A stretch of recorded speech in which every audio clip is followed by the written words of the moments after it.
Sebelum kompetisi Liga 2 2022 bergulir, Sriwijaya FC akan berpindah kepemilikan. Salah satu perusahaan tambang di Indonesia yang beroperasi di Sumatera Selatan bernama Bomba Group yang rencananya menjadi pemilik baru Laskar Wong Kito. Proses akuisisi Sriwijaya FC sudah hampir rampung. Akuisisi juga terkait permasalahan pembiayaan klub yang selama ini sering terjadi akan segera teratasi. Saham lah, pokoknya dia dominan. Karena memang Sriwijaya FC sekarang ini harus ada orang seperti Bomba Group yang menangani SMC. Karena kita berhadapan dengan para sultan dan penguasa lah yang mengurus bola.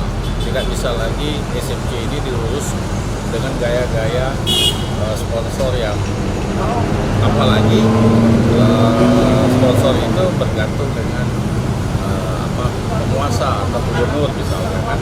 Tentu itu tidak model sepak bola modern sekarang.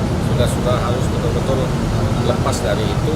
Kita ingin Sriwijaya ke depan itu seperti klub-klub lain yang bisa go public, TBK dan yang lain-lain.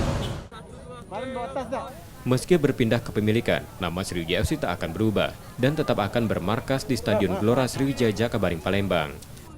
Nur Muhammad, Kompas TV, Palembang, Sumatera Selatan.